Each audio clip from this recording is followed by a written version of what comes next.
Good morning. Good, beautiful Wednesday morning to you. I am Susan Haney. Thank you for joining me here as we talk again about another woman from the Old. The first time is in Exodus chapter 2.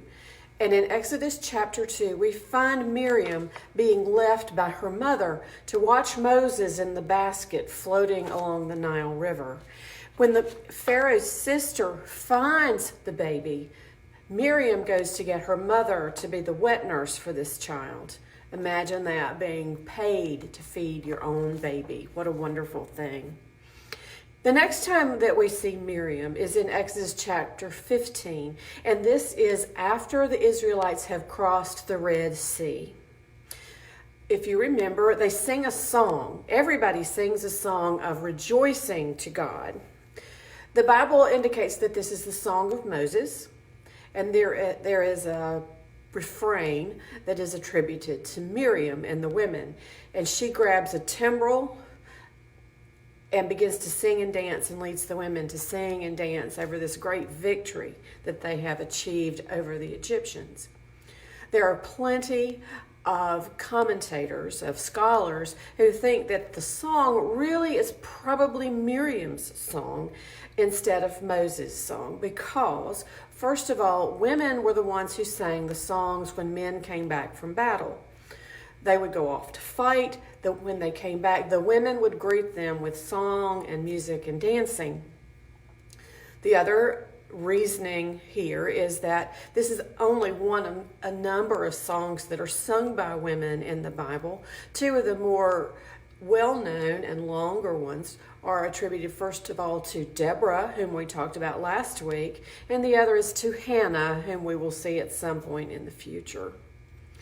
However, the most important thing I think about this passage in the scriptures is that Miriam is defined as a prophet. The word prophet in Hebrew there has a feminine ending, so she is a female prophet. And she is not only the first woman to be given that title, she's also the first person in Scripture to be called a prophet. How interesting is that? The next time that we see, Miriam in the Scriptures is in the book of Numbers. This is the telling of the sojourn of the Israelites throughout the wilderness and the 40 years. This is in Numbers chapter 12. And a sibling rivalry rears its ugly head. Miriam appears to have coerced or convinced her brother Aaron to go along with her and complain to Moses. First of all, they give the red herring and say they're complaining about his wife who is from Cush. Nobody really is convinced about where Cush is. It could be Ethiopia, it could be Midian. But there's really nothing to support that.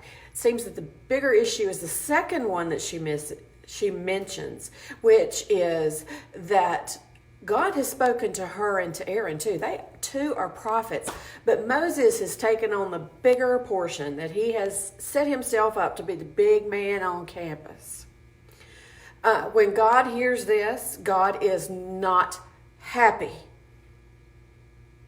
He calls all three of them in front of the tent of meeting and calls out Miriam and Aaron and chastises them for criticizing Moses. God tells them that he speaks to other people in dreams, but he speaks directly to Moses, and therefore he is the preeminent prophet and hearer and seer of the Israelite people. The only one who gets punished in this is Miriam, probably because the way that the Hebrew is worded makes it sound as if Miriam has instigated this whole thing. And God strikes her with a skin disease. It looks like white scales on her skin. You probably know that in the book of Leviticus, skin diseases are a big deal. Most skin diseases are called leprosy, whether they are actually Hansen's disease or not. They are very contagious. If you think about how impetigo can affect a kindergarten class if one child gets it, that is what they're talking about. So she has this skin disease, this flaking, scaling of her skin. When Aaron sees it, he is horrified. And he talks to Moses and says, you have got to pray for her. You have got to do something because look at her. And Moses agrees. And he says a very, very quick and succinct prayer. Essentially, he says, please, God, please heal her. And God does heal Miriam from this dreaded skin disease. Now, she is put out of the community of faith, put out of fellowship for 7 days. So that is another part of her chastisement and her punishment for leading this rebellion against Moses. The interesting thing here is that the people refuse to move on to the next place until Miriam is included back in their fellowship. Yes, Moses is the Mac Daddy of all prophets. He is the ultimate leader of the Israelite people.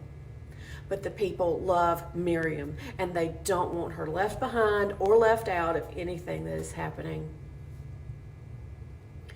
You see, God does have a long history of working with and through women to lead his people. And Miriam is simply the first example of that.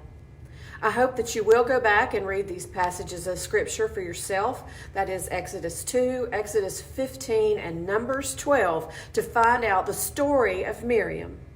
And finally, there is one other mention of her in the book of Micah in chapter 6, where God is supposed to have said that God sent Moses, Aaron, and Miriam out before the children of Israel as they headed out from Egypt. Hope you have a great Wednesday, and we'll see you next week. Thank you.